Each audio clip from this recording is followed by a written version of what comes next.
Es un privilegio siempre estar aquí y compartir la palabra del Señor con ustedes. Y hoy, un día especial, un día de las madres, día donde recordamos la bendición del Señor en tenerlas. Y hoy es un día especial también porque hay niños aquí. Yo sé que los niños hoy están aquí con nosotros. Y para comenzar, yo quiero hacerle una pregunta a los niños. Quiero que tú levantes tu mano bien alto, si tú amas a tu mamá. Wow, hay uno que no se están estirando mucho, ¿no? Tienen que estirarse bien, la mano bien alta. Si tú amas a tu mamá, exacto, con esfuerzo. Muy bien, eso está genial. Puedes bajar tu mano. Porque ese amor que tenemos dentro, que ahora lo expresamos a nuestra madre, es un poco de lo que queremos hablar en esta mañana. Nosotros vamos a aprender hoy que en nuestro corazón hay cosas que nos motivan o que nos impulsan a vivir. Nosotros hacemos muchas cosas, pero somos motivados siempre por algo. Y esta mañana vamos a descubrir algunas de esas motivaciones del corazón que nos impulsan a tomar decisiones, a vivir, a caminar en cierta dirección, a obedecer también o a desobedecer. Hay muchas cosas que nos motivan. Es como que yo quiero que tú pienses, ¿quiénes han tenido un carrito de control remoto? En su niñez, o los chicos que están aquí, sí, todos conocemos. ¿Una patineta o una bicicleta? Bueno, ahora yo quiero que tú pienses algo. ¿Esas cosas se mueven solas? No, ¿qué necesita el carrito para poder andar? Un control remoto o baterías. ¿Cierto? El carrito no se mueve si no tiene baterías. La bicicleta no anda sola a menos que tú te montes en ella y la andes. Y de esa manera nosotros así funcionamos, hermanos. Nosotros, nuestra vida anda o se mueve porque hay algo que nos impulsa, hay algo que nos motiva. Y por eso yo quiero invitarte a que tú abras tu Biblia esta mañana a la segunda carta de Pablo a los Corintios. Segunda a los Corintios, capítulo 5.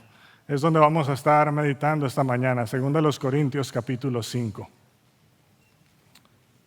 Pero antes de leerte esta porción de las Escrituras, yo quiero contarte un poquito de qué es lo que está pasando ahí cuando Pablo está escribiendo a los Corintios. Corinto era una ciudad muy movida, había mucho movimiento, era una ciudad muy comercial, portuaria.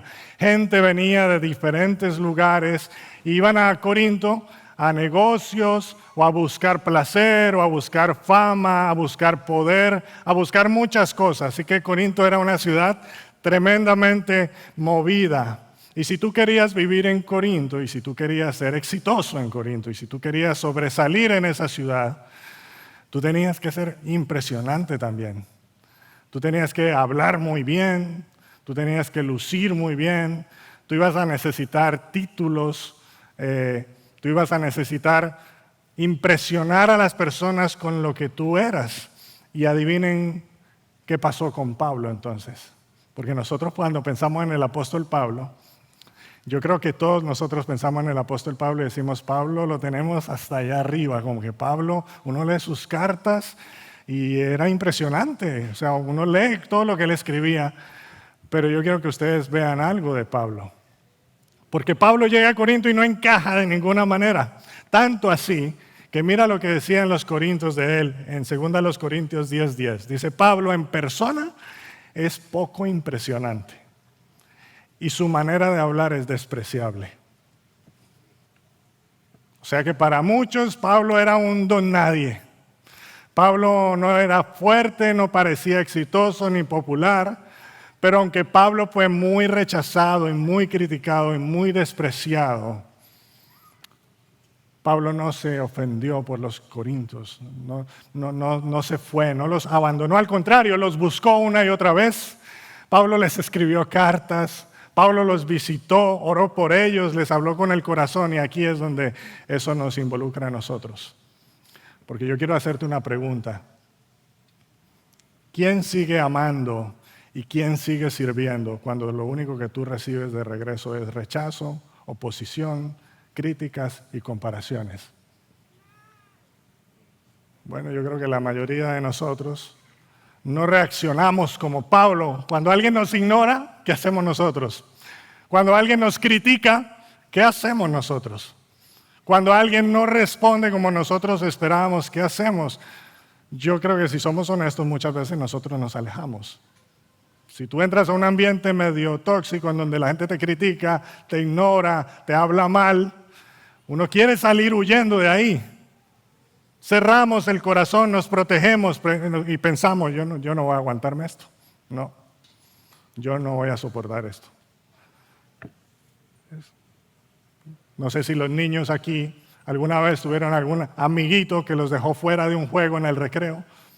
¿Cómo se siente uno cuando al otro día no quieres acercarte a esa persona? O nosotros, ¿cuántas veces alguien nos ha decepcionado de nuestra familia, del trabajo? ¿Seguimos buscando a esa persona o nos apartamos? Muchas veces nos apartamos, pero también debemos ser conscientes de algo. Nosotros no siempre respondemos así, nosotros a veces estamos dispuestos a soportar. La pregunta es, ¿qué es lo que te motiva a soportar? ¿Cuántos hemos tenido un trabajo difícil? ¿Cuántos hemos tenido un jefe terrible? Pero seguimos ahí, ¿cierto? ¿Aguantamos por qué? Porque tal vez el sueldo conviene. Muchas veces aguantamos en una relación con alguien o en una amistad con alguien, tal vez por miedo a estar solos o por el miedo al qué dirán. O a veces, si tú eres un empleador, tú tienes a un empleado que aunque no te rinde, no trabaja bien, tú estás como medio cansado, pero tú dices, mira, tú sabes que me voy a aguantar porque cambiarlo me va a salir más caro. ¿Cierto? Muchas veces nosotros sí aguantamos, pero depende de la motivación en nuestro corazón. Sí soportamos, pero no precisamente por amor, lo hacemos por miedo, lo hacemos por comodidad, lo hacemos por interés. Pero Pablo no. Pablo no. Su motivación para la vida, particularmente aquí en este texto, el quedarse él con los corintios no era por lo que él podía obtener de ellos. Él soportó todo eso porque había algo más. Y aquí es donde yo quiero que tú veas entonces. Segunda a los Corintios, capítulo 5, y vamos a leer de los versos 11 al 21 para descubrir al menos 3 cosas que motivaban a Pablo a vivir la vida, a servir a los demás, a aguantar y soportar aun cuando habían críticas y desprecios. Y son estas 3 motivaciones: el temor del Señor, el amor del Señor y la misión del Señor. 3 cosas que motivaban a Pablo y que yo oro que sea lo que nos motive a ti y a mí en nuestra vida y en nuestro andar. Leamos juntos el pasaje, comenzando en el versículo 11. Por tanto, conociendo el temor del Señor, persuadimos a los hombres, pero a Dios somos manifiestos, y espero que también seamos manifiestos en las conciencias de ustedes. No nos recomendamos otra vez a ustedes, sino que les damos oportunidad de estar orgullosos de nosotros, para que tengan respuesta para los que se jactan en las apariencias y no en el corazón. Porque si estamos locos es para Dios, y si estamos cuerdos es para ustedes. Pues el amor de Cristo nos apremia, habiendo llegado a esta conclusión, que uno murió por todos y por consiguiente todos murieron. Y por todos murió, para que los que viven ya no vivan para sí, sino para aquel que murió y resucitó por ellos. De manera que nosotros, de ahora en adelante, ya no conocemos a nadie según la carne. Aunque hemos conocido a Cristo según la carne, sin embargo, ahora ya no lo conocemos así. De modo que si alguno está en Cristo, nueva criatura es. Las cosas viejas pasaron, ahora han sido hechas nuevas. Y todo esto procede de Dios, quien nos reconcilió con Él mismo por medio de Cristo y nos dio el ministerio de la reconciliación. Es decir, que Dios estaba en Cristo reconciliando al mundo con Él mismo, no tomando en cuenta a los hombres sus transgresiones, y nos ha encomendado a nosotros la palabra de la reconciliación. Por tanto, somos embajadores de Cristo. Como si Dios rogara por medio de nosotros, en nombre de Cristo, les rogamos, reconcíliense con Dios. Al que no conoció pecado, lo hizo pecado por nosotros, para que fuéramos hechos justicia de Dios en él. El versículo 11 comienza con una palabra importante. ¿Cuál es esa palabra? Si tú tienes tu Biblia ahí, mírala. Y dime, ¿cuál es esa palabra con la que comienza el versículo 11? Por tanto, ¿cierto? Por tanto, conociendo el temor del Señor. Ese por tanto lo que hace es conectarnos inmediatamente con lo que Él ha venido hablando atrás. Y yo solo quiero que tú veas el versículo 10 entonces. ¿Qué es lo que Pablo está hablando del temor del Señor? ¿En qué contexto es que está mencionando él el temor del Señor? Bueno, el versículo 10 dice, porque todos nosotros debemos comparecer ante el tribunal de Cristo para que cada uno sea recompensado por sus hechos estando en el cuerpo, de acuerdo con lo que hizo, sea bueno o sea malo. Yo creo que estos son los versículos que a veces nos dan miedo y nos alertan. Es decir, yo voy a estar frente a Cristo para comparecer ante ese tribunal, para ser recompensado por todo lo que yo he hecho. Yo quiero preguntarte si tú alguna vez estuviste en un examen para el que no te sentías muy preparado. ¿Te acuerdas? Quizá en el colegio, tal vez en la universidad, tenías un examen y tú no te sentías completamente preparado. Y entonces tú te sientas en el examen, lo empiezas a llenar, la pregunta 1, vamos bien, la pregunta 2 está fácil, la 3, la 3 ya no la estoy entendiendo mucho, la 4, la 4 ya me perdí, yo esta sí no la sé, y son 50 en el examen, y tú empiezas a mirar para arriba, empiezas a mirar a los lados, y ves que tu compañero de al lado está, como dicen acá, fajado en el examen, pasa las páginas avanzando, y tú sientes la tentación quizás de mirar lo que él está haciendo y quizás copiarle alguna de esas preguntas. Y cuando tú estás a punto de hacerlo, escuchas unos pasos en el pasillo, en ese salón silencioso, donde solo se escuchan páginas y lapiceros, y escuchas los pasos que se acercan. El maestro recorriendo el salón de repente se para y tú con los ojos clavados en tus zapatos, porque no quieres mirar por dónde está el maestro, estás decidiendo de qué hacer. Porque hay un temor, ¿cierto? Hay un temor en que tú sabes que si tú copias y te agarran, te va a ir mal. Hay un temor de que también de arriesgarse, porque puede ser que tú digas, bueno, va a copiar, tal vez no se da cuenta. Hay un temor de que uno sabe que está siendo visto y que va a ser evaluado, calificado. Y Pablo está hablando aquí, no de ese temor que te paraliza en un examen, no. Es el temor del Señor y es un temor reverente, sí conscientes de que Él, que es el Maestro celestial, te está viendo a ti y me está viendo a mí, cómo vivo cada día, cómo camino, cómo hablo, cómo me conduzco, cómo manejo. Que el Señor está viendo no solo eso, el Señor está viendo tus pensamientos. El Señor está viendo tu corazón, mi corazón. Hermanos, eso debería producir en nosotros un temor, pero no un temor que nos paraliza, sino un temor que nos impulsa, que nos mueve a vivir para Él, que nos mueve a vivir con integridad, a hablar con valentía, a caminar en la verdad, aun cuando nadie más lo hace. Ese es el temor del Señor. Y el temor es uno de los grandes motores del corazón humano. Yo quiero que tú pienses en esa idea por un momento. El temor es uno de los grandes motores del corazón humano. Tal vez tú piensas, ¿cuándo fue la última vez que tú dijiste tengo miedo? Uno quizás como adulto dicen, tal vez no tanto. Mis hijos me dicen muchas veces tengo miedo por esto o lo otro, pero uno dice, eso son cosas sencillas, no deberías tener miedo por eso. Pero un adulto que te diga tengo miedo, como que no es muy común. Pero yo quiero que tú pienses ahora en esto. ¿Cuándo has escuchado a alguien decir estoy preocupado? Quizás tú mismo lo dijiste. ¿Cuándo fue la última vez que escuchaste a alguien diciendo estoy ansioso? O estoy estresado, muy estresado, me siento abrumado. Ahora yo quiero que tú pienses, ¿qué es lo que hay detrás de ese estrés, de ese sentirse abrumado, de esa ansiedad? Y yo creo que si somos honestos y nos detenemos a evaluar qué es lo que hay detrás de cada una de esas cosas, tú y yo vamos a coincidir en que muchas veces lo que hay detrás de la ansiedad, de ese sentirme abrumado, es temor.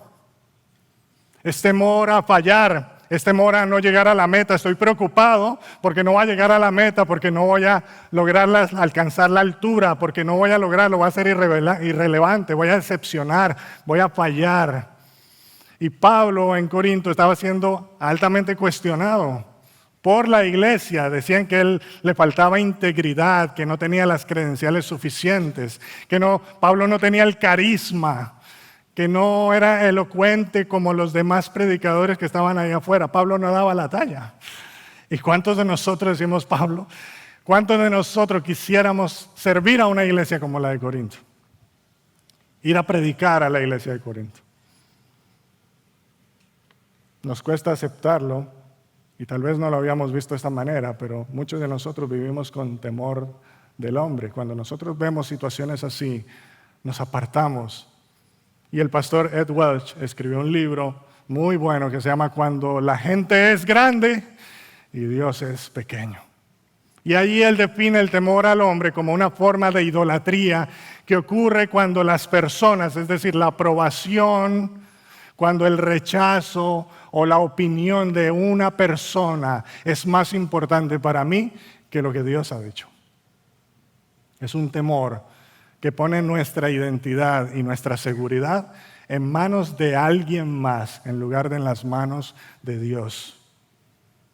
Y esa forma de vida, cuando tú vives con temor del hombre, esa vida te drena, porque vivimos preocupados por lo que otro piensa, por lo que otro dice acerca de mí, si otro me aprueba o no. Vivimos con temor de ser rechazados, expuestos o humillados. ¿Y qué es lo que dice el mundo ante este tipo de situaciones? Que tú tienes una baja autoestima. Y entonces el temor del hombre se corrige cuando tú mejoras tu autoestima. ¿Cierto? ¿Lo han escuchado? Tienes que creer más en ti mismo, estar más seguro de ti mismo. De hecho, hay una famosa frase o trending, no sé cómo llamarlo, pero las personas vitamina, ¿cierto? Acércate a las personas vitamina, los que te alientan, los que te añaden algo, pero los que no, déjalos, porque es como, así es cuando tú te vas a sentir seguro, afirmarte, pero en realidad esta lucha del temor del hombre no es un asunto emocional, psicológico, sino más bien es una distorsión espiritual. En otras palabras, el temor al hombre no se corrige cuando tú aumentas tu autoestima, porque la solución no está dentro de ti. La solución está fuera de ti. Porque tú y yo fuimos creados para vivir con un temor reverente a Dios, dependiendo de su voz por encima de todas las demás voces. Por eso Pablo dice que él vivía conociendo el temor del Señor, porque cuando Dios ocupa su lugar como el más grande en tu vida, entonces las personas dejan de ser ídolos y se convierten en lo que realmente son, prójimo. El temor reverente a Dios nos libera para que tú y yo podamos amar sin manipular. Para que podamos amar sin tener que estar impresionando a los demás. Para que podamos amar y servir sin depender de lo que otros dicen. Y entonces pasamos de vivir del qué dirán al qué dirá Dios de mí, porque eso es lo que verdaderamente importa.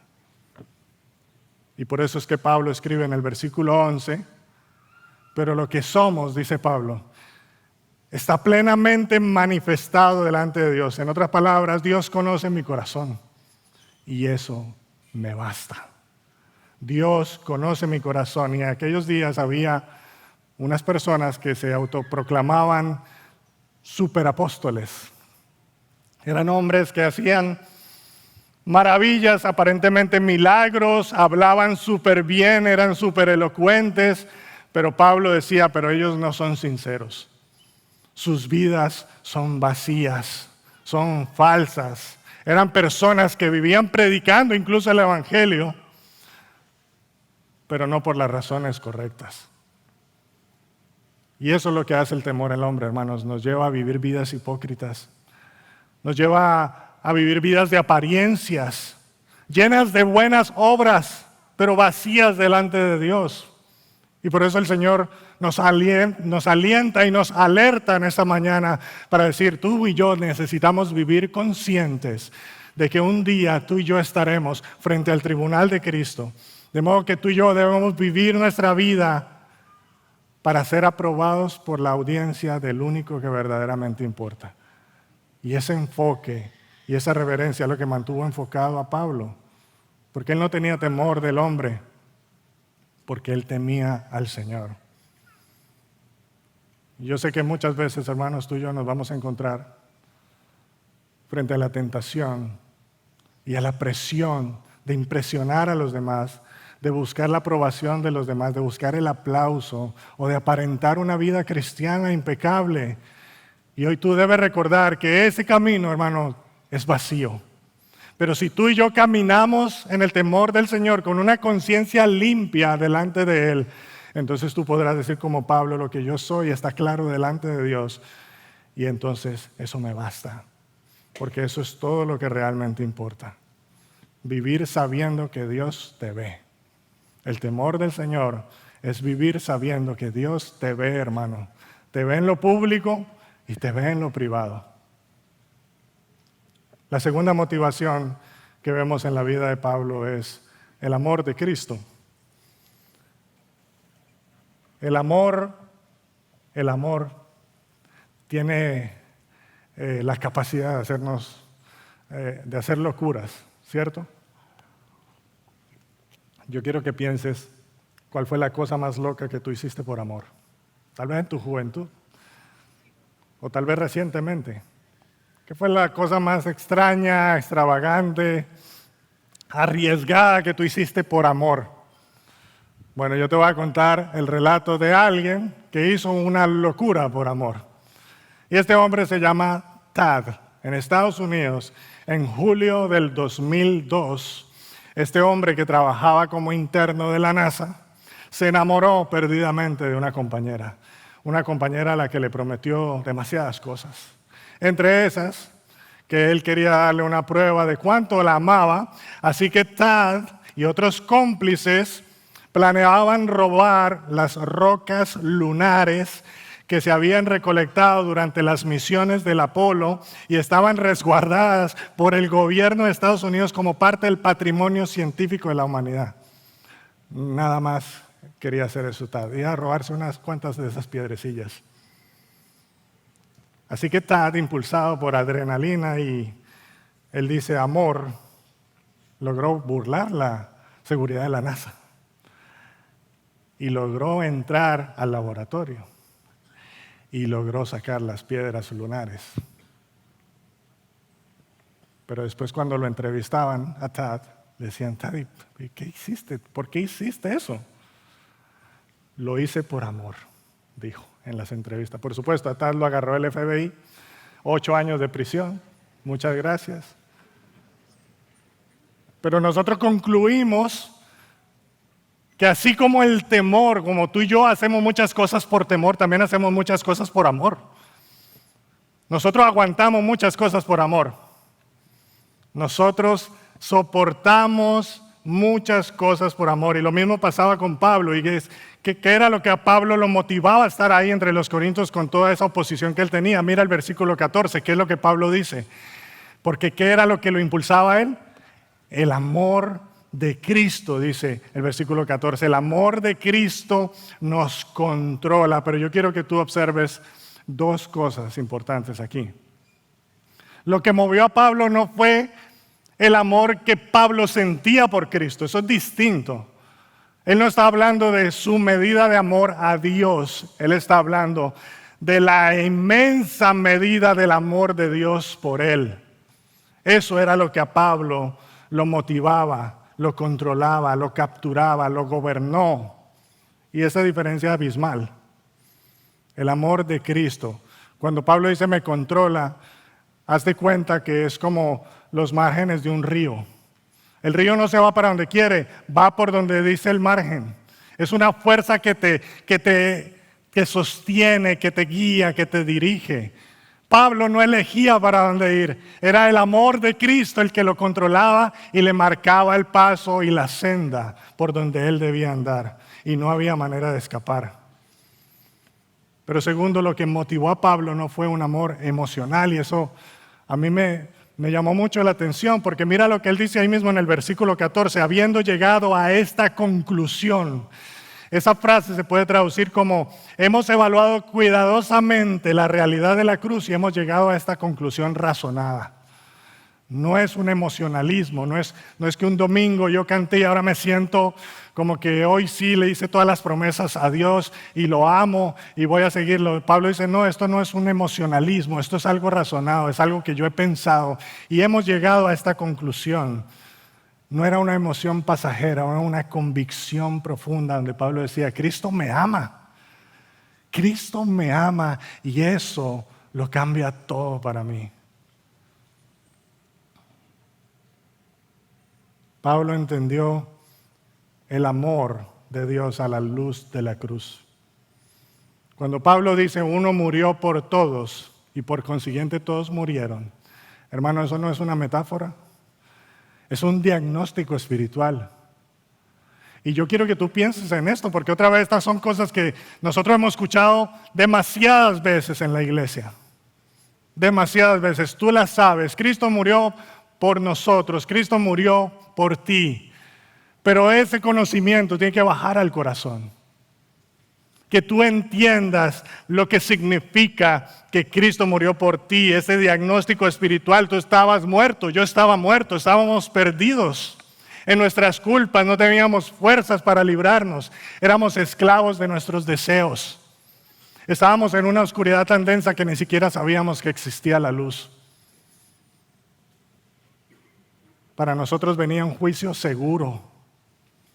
Nosotros teníamos un destino asegurado, pero Cristo murió por nosotros. Cuando tú y yo entendemos eso, cuando tú y yo entendemos nuestra realidad y lo que implica el amor de Dios, que Él cargó con tu culpa, que Él recibió en su cuerpo la sentencia que a ti y a mí nos pertenecía, ahí en esa cruz es que se desplegó la magnitud del amor de Dios, inmerecido, incondicional, inquebrantable. Cuando tú y yo conocemos el amor de Cristo, no hay otra manera de responder. Y por eso es que Pablo entendió las implicaciones de ese amor. Porque Cristo no solo murió para librarte a ti y a mí del castigo del pecado, sino para quebrantar las cadenas que nos ataban a una vida enfocada en nosotros mismos. Pablo fue un hombre que en su momento vivía para sí mismo. Él vivía para sus metas, para sus planes, sus deseos, sus anhelos, cautivo del mundo y de las promesas del mundo. Pero ahora Pablo entendía que unido a Cristo por la fe, él había muerto. Y por eso es que él escribe a los Gálatas un texto que tú y yo conocemos de memoria. Con Cristo he sido juntamente crucificado y ya no vivo yo, sino que ahora vive Cristo en mí. Es la muerte del yo, es la muerte de mi carne, es poner a muerte en mi carne para que Cristo pueda vivir en mí. La pregunta que yo te hago hoy, hermano, es, ¿el amor de Cristo te controla? ¿En verdad has llegado a comprender la anchura, la longitud, la profundidad y la altura del amor de Cristo? ¿Será que tu comprensión y mi comprensión del amor de Dios ha dejado de ser un concepto emocional para ser una convicción que moldea cada aspecto de mi vida? Y si Cristo evaluara nuestras vidas hoy, podría decir, ya no vive Fabio, efectivamente, ahora yo vivo en él. ¿Qué diría Dios de ti si te evaluara hoy? El pastor Colin Smith ilustró a través de 4 perfiles cómo lucen personas que podrían estar viviendo para sí mismos y tal vez no se dan cuenta. Y estos son los 4 perfiles. La belleza insatisfecha. Esta persona vive para ser bella y sin embargo de algún modo el yo nunca está satisfecho. Cada vez que esta persona se mira al espejo, el yo simplemente señala todas las formas en que no da la talla. Ninguna cantidad de ejercicio, ni maquillaje, ni cirugías o cambios en la alimentación producirán resultados que satisfagan al yo.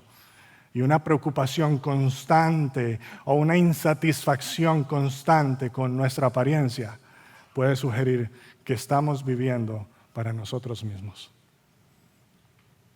Segundo perfil, el jubilado decepcionado.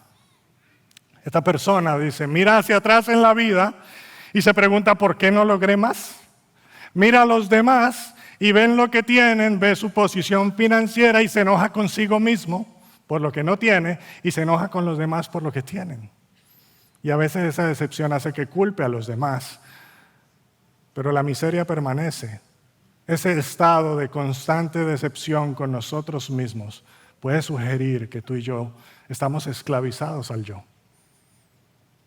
O el ejecutivo frenético, tercer perfil. Quizás queriendo evitar llegar a ser el jubilado decepcionado, este ejecutivo se convierte en un trabajador incansable. Siempre hay más que hacer, siempre hay un premio más que obtener, siempre hay un peldaño más que subir. Siempre hay algo más, y sin embargo no importa cuánto trabajes, nunca será suficiente. El exceso de trabajo es una señal de que probablemente estamos viviendo para nosotros mismos.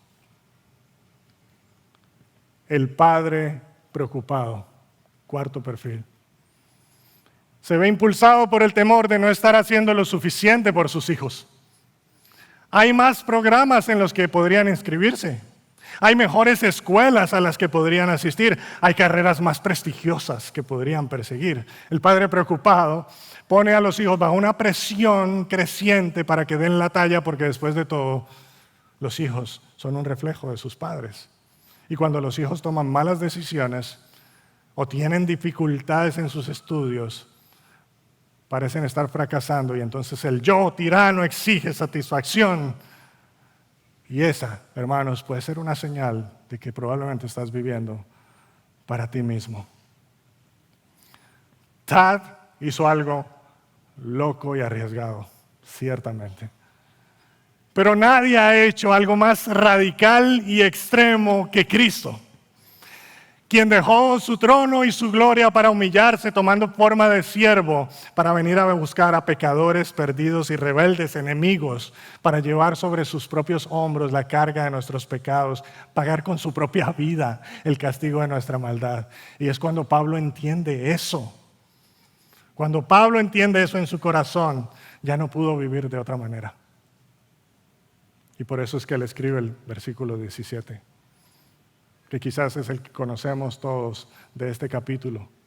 De modo que si alguno está en Cristo, nueva criatura es. Las cosas viejas pasaron y ahora todas han sido hechas nuevas. La medida del amor de Dios es incomparable. Pero en la medida en que tú y yo entendemos el amor de Cristo, vamos a estar dispuestos a vivir en pos de ese amor. Tú recuerdas el relato de Lucas capítulo 7, la mujer pecadora, todo el pueblo la conocía por quién era ella y por lo que hacía. Jesús está sentado a la mesa cenando con un fariseo y esa mujer irrumpe en la sala y tú sabes la escena. Se postra a los pies de Jesús con sus lágrimas. Empieza a lavar los pies del Señor, los seca con sus cabellos y después toma un frasco de perfume y lo derrama en los pies de Jesús. Y todos están impactados por lo que está pasando allí en esa escena. Todos están viendo lo que esta mujer está haciendo. Pero Jesús conocía su corazón. Sus muchos pecados han sido perdonados porque amó mucho. Esta mujer estuvo dispuesta a rendirse a los pies del Maestro porque ella entendió el amor del Señor. Y ella entendió que el amor de Cristo no se basa en lo que tú y yo merecemos, sino en lo mucho que Él pagó por nosotros. Y ese amor, cuando tú y yo entendemos ese amor, eso nos controla, nos quebranta, pero también nos transforma. Así que Pablo y esta mujer entendieron, hermanos, no somos amados por ser dignos, somos amados porque Cristo murió en nuestro lugar. Y cuando alguien cree eso, cuando mira la cruz y dice, eso es para mí, esa cruz fue por mí, ya no podemos vivir igual.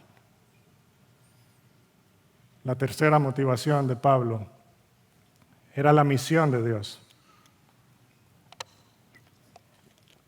Versículos 18 al 21. En una ocasión, el pastor John MacArthur, todos creo que conocen al pastor John MacArthur, un predicador muy reconocido en Estados Unidos. Él contó una anécdota acerca de un viaje. Él iba para Texas en la aerolínea Southwest, que es una aerolínea como que no muy famosa, o tiene fama por otras cosas. Y él, lamentablemente, le tocó subir casi de los últimos al avión en el lugar que a nadie le gusta, que es la silla en medio. Así que MacArthur se subió casi hasta la parte de atrás en el avión, se sentó en la silla de medio y a su lado se sienta un hombre con aspecto árabe. Que MacArthur saca su Biblia, baja su mesita, la pone su cuaderno de notas, empieza a estudiar, a sacar unas notas y demás. Y el hombre de al lado, este hombre árabe, como que lo miraba y volteaba otra vez. MacArthur decía, yo sabía que él estaba como que miraba qué era y volteaba otra vez. De repente el hombre se animó a hacerle una pregunta, le dijo, ¿le puedo hacer una pregunta?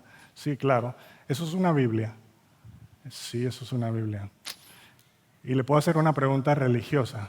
MacArthur dijo, bueno, pero claro, sí, ¿qué quieres saber? Él le dijo, de donde yo vengo, todos creemos lo mismo. Uno no elige, todos creemos lo mismo. Somos musulmanes, todos estamos en la misma página, pero yo vengo a América y hay que bautistas, presbiterianos, que anglicanos, que católicos, que evangélicos, yo no entiendo todas esas diferencias. ¿Usted me podría explicar por qué aquí hay tantas diferencias?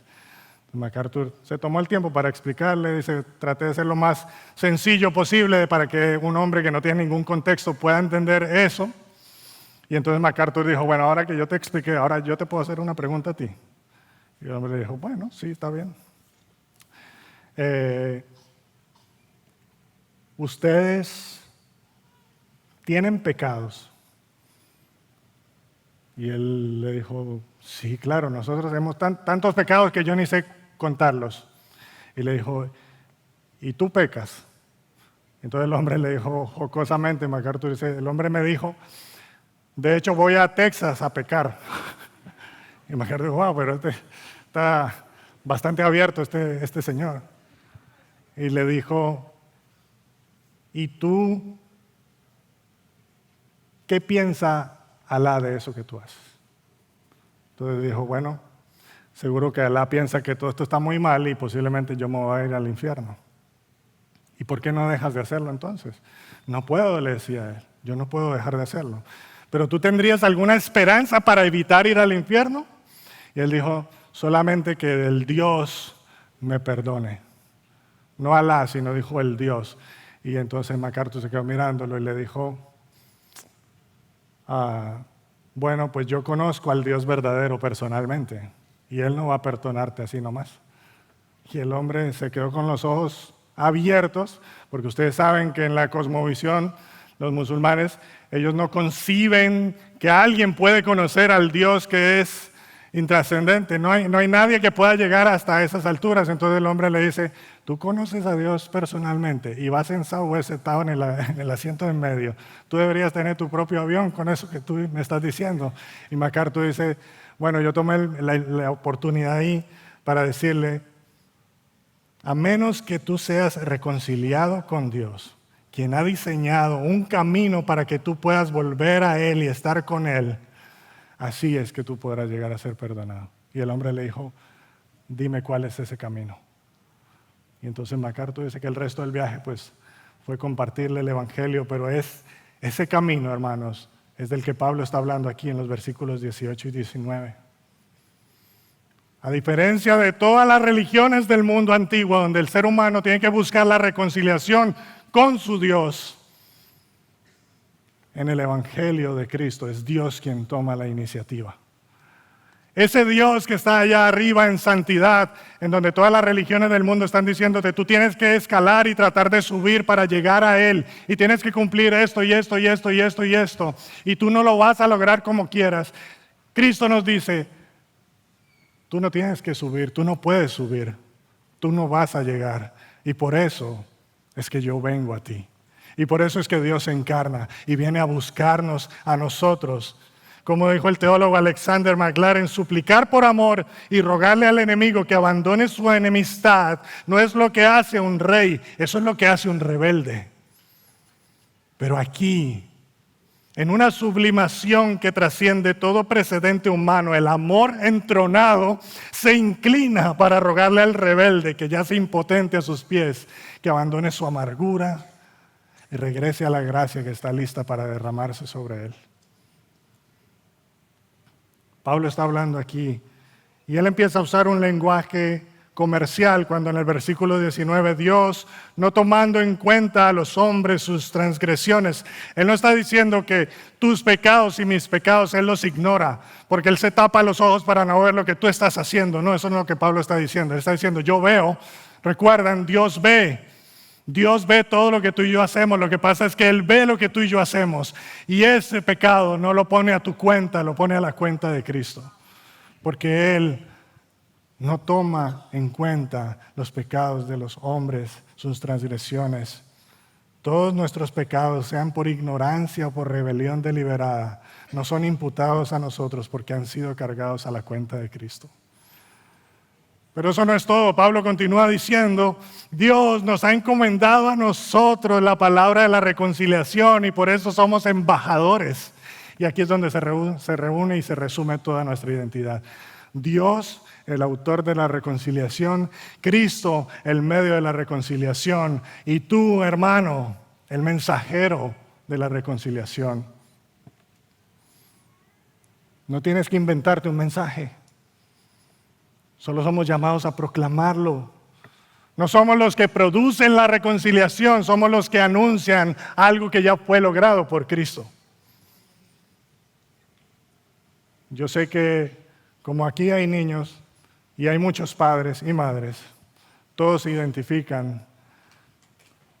Cuando uno le pide a un niño hacer algo y al niño se le olvida lo que yo le dije. Yo le he pedido cosas a mis hijos y dan 3 pasos y ya se le olvidó qué fue lo que yo dije. Y así le pasa a un niño, cuyo padre le da un billete y lo manda a la tienda y le dice, mira, cómprame esto, esto y esto. El niño se va contento con el billete en el bolsillo, se va a la tienda y entonces cuando va en la calle se encuentra con unos amiguitos que están jugando pelota, se detiene a jugar un poquito. Sigue caminando, pasa por un par de vitrinas, se distrae con todo lo que hay en las vitrinas y cuando llega a la tienda, ya no me acuerdo qué fue lo que me mandó a comprar mi papá. Así que como quiera, ya estoy aquí, me voy a comprar un par de chocolates, unos dulces, unas papitas y regresa a la casa con una funda llena de cosas que su padre no le pidió. Pero eso no le pasa solo a los niños, hermanos, eso nos pasa a nosotros. Nosotros hemos sido enviados por nuestro Padre Celestial con un encargo claro, proclamar su mensaje de reconciliación. Pero cuando tú y yo caminamos por este mundo lleno de bullicio, de bulla, de distracciones, las vitrinas de los deseos, nos distraemos a tal punto que terminamos gastando nuestra vida en cosas que nuestro Padre no nos pidió. Y muchos decimos, no, hermano, no es que yo me olvidé, yo sé cuál es mi misión. Yo soy cristiano, yo sé que yo soy un embajador, lo que pasa es que estoy muy ocupado, tengo muchas cosas. Trabajo, familia, estudios, compromisos, todo eso es importante, todo eso es legítimo, es bueno, pero aquí está el problema. Tú y yo podemos vivir vidas llenas y al mismo tiempo vacías del propósito para el cual fuimos enviados. Podemos terminar el día exhaustos, pero no haber hecho lo que más importa. Y eso es lo que Pablo quiere decirnos aquí. Esto es lo que Pablo quiere despertarnos para ver. Dios nos salvó no simplemente para que tú y yo vivamos vidas decentes y ocupadas, sino para que seamos sus mensajeros. Eso no significa que tú tienes que abandonar tu trabajo. Eso no significa que tú tienes que renunciar a tus responsabilidades. No, todo lo contrario. Pablo nos llama a ver nuestro trabajo, nuestra familia, nuestras relaciones, nuestra universidad, nuestro colegio como el campo donde nosotros llevamos a cabo nuestra misión. La pregunta no es si tú y yo debemos seguir en nuestras tareas diarias, sino cómo estoy usando mi vida para reflejar el amor de Cristo y hablar de la reconciliación ahí donde Dios te ha puesto. Cada lugar donde tú estás es una oportunidad que Dios te da para representarlo. Y hermano, no hay nada más valioso que eso. Y yo quiero terminar ilustrándote esta verdad con la historia de Esperanza. Esperanza, una madre soltera de 4 muchachos que encontró en Cristo el propósito de su vida. Esperanza, en medio de tantas dificultades, como madre soltera de 4 muchachos, a donde quiera que ella iba, ella predicaba el Evangelio. Si Esperanza se iba a cortar el cabello, le predicaba a la que le cortaba el cabello. Si Esperanza atendía a alguien como secretaria del lugar donde ella trabajaba, ahí le hablaba a las personas de Cristo, a sus jefes les hablaba de Cristo. Con la persona que ella se encontrara, ella le hablaba de Cristo. Esperanza, por la gracia de Dios, a los 50 años se casó y se casó con un misionero. Y ellos vivían entonces en una comunidad en donde al final de esa comunidad había una aldea, una pequeña comunidad de gente de muy escasos recursos. Pero para que esa gente pudiera llegar ahí donde ellos vivían, tenían que atravesar toda este recinto habitacional, estas residencias, y ahí no entra transporte público, no permitían entrar a transporte público, así que esas personas tenían que caminar por lo menos 1 hora para poder llegar a sus casas. Entonces lo normal era que cuando tú pasabas por allí, a la entrada de ese complejo habitacional, veías a muchas personas con ropas humildes pidiendo un aventón, una bola, un jalón. Y ya tú sabes qué hacía Esperanza, ¿cierto? Esperanza paraba su carro, montaba a las personas que podía y los llevaba lo más lejos que ella podía. Y cuando ella los llevaba, ¿qué hacía Esperanza? Les hablaba de Cristo. Ella empezó a ver, junto con su esposo, la gran necesidad que había allí, de esta comunidad. Y entonces una vez mandó a hacer unos volantes y dijo, vamos a empezar a hacer una reunión en nuestra casa para compartirle a estas personas de Cristo. Mandó a hacer unos volantitos para tener una reunión mensual los domingos en la tarde y lo repartió y la respuesta fue impresionante. La gente estaba deseosa de escuchar. Claro, llegaban todas las familias con sus muchachitos para disfrutar un tiempo de comer algo, de escuchar la palabra del Señor. Pero fue tan grande la respuesta que ya no se daban abasto con el espacio. Así que Esperanza y su esposo decidieron remodelar el segundo nivel de su casa. Bueno, no había segundo nivel. Mandaron a construir un segundo nivel, un salón grande, para poder recibir a estas personas. Y empezar una vez al mes con reuniones con estas personas de esta comunidad. Pero no se quedó ahí, porque Esperanza seguía viendo la necesidad junto con su esposo. Cuando ellos iban a visitar a estas personas en esa aldea, se daban cuenta que eran personas que vivían en casas de madera, tablas, con una lámina. No tenían servicio, no tenían nada. Era una sola casa donde vivían fácilmente 4, 5, 6 personas en una sola habitación. Así que empezaron a recaudar fondos, a reunir fondos para poder plantearse la meta de construir 10 casas. Ya van por la 3ª. Pero no solo eso, sino que ahí en esa comunidad de arriba hay una escuelita pública que no se da abasto. Los niños faltan un montón de veces a clase porque no hay maestros, porque no hay clases. Así que Esperanza, viendo la necesidad junto con su esposo, decidieron abrir un colegio en su casa, donde ahora tienen 27 niños. 27 niños que llegan todos los días para recibir clases gratis y recibir un almuerzo todos los días.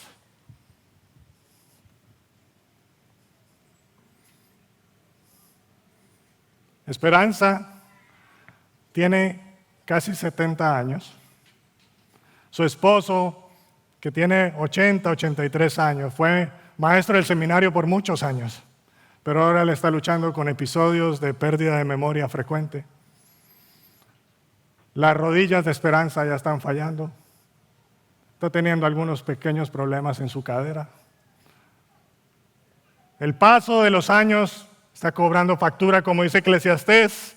Los hombres fuertes se encorvan y hasta las cosas más pequeñas se vuelven una carga. La memoria falla, los ojos se nublan, el cuerpo se desgasta, pero el corazón de Esperanza y su esposo arde y arde con fuerza por el Señor. Porque aunque el cuerpo se debilita, el alma está bien plantada, como dice el Salmo 92. Ellos han sido como palmeras en la casa del Señor, que aún en su vejez dan fruto y están vigorosos. No porque la carne es fuerte, sino porque el temor del Señor les ha dado raíces profundas y el amor de Cristo los controla. Y porque la misión de Dios late en sus pechos como el primer día. Y yo tengo el honor y el privilegio en un día como este de compartirle que Esperanza es mi mamá.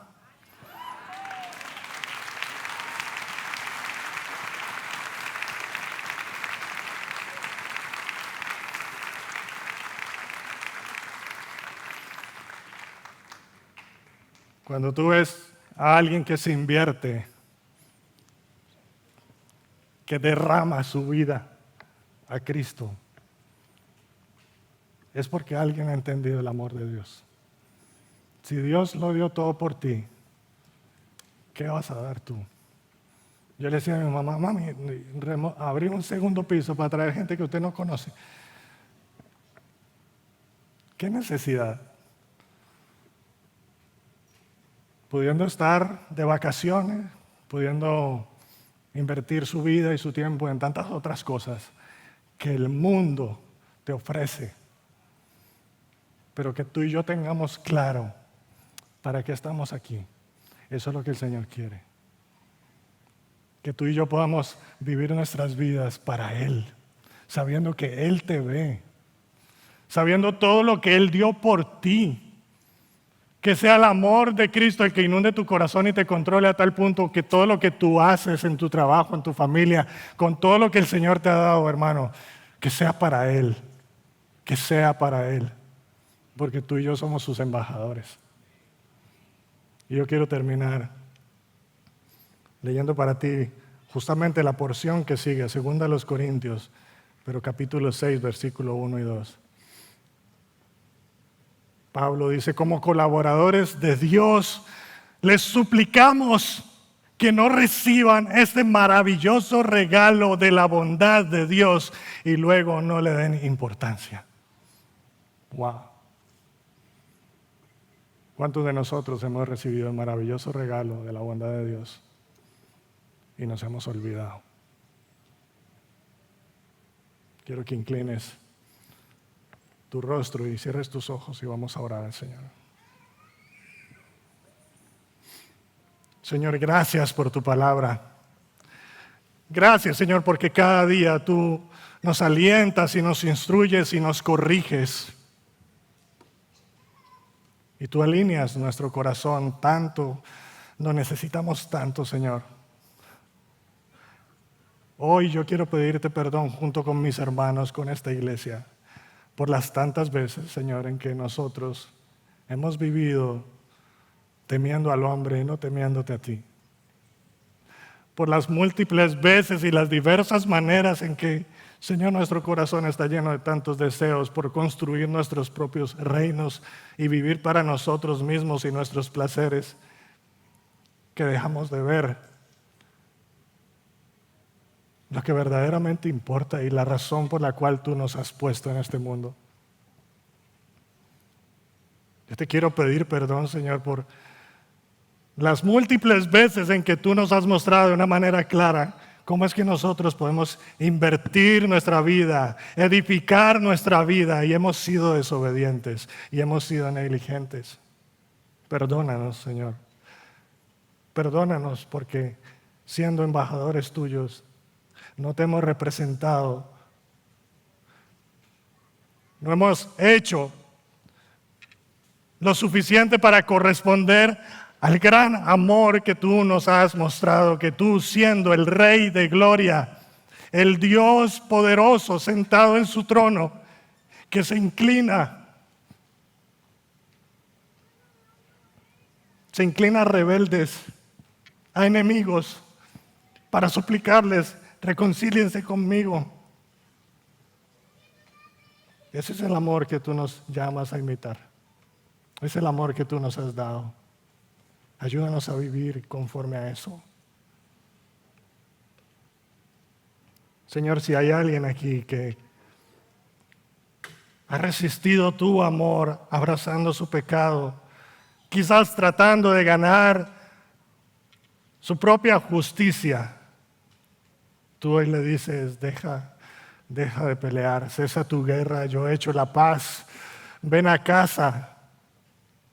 Si este es un día de salvación para algunos que quizás te habían oído de lejos, pero que ahora te conocen y ven, oh, cuán grande amor tú nos has dado.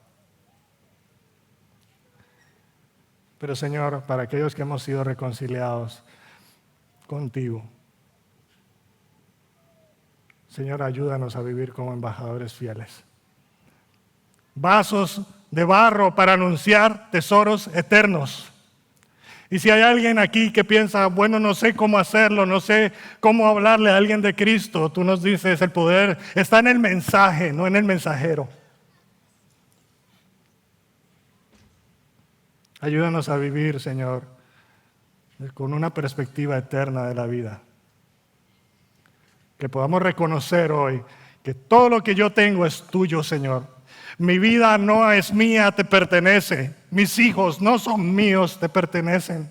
Mi empresa no es mía, te pertenece. Mi trabajo no es mío, te pertenece. Lo que yo tengo en el banco no es mío, te pertenece. Todo lo que yo soy te pertenece. Por lo tanto, yo quiero, Señor, que en todo lo que yo soy, en todo lo que yo hago y en todo lo que yo tengo, yo pueda vivir para ti. Te lo pedimos en Cristo Jesús. Amén. Gracias por acceder a este recurso. Espero que haya sido de gran bendición para tu vida.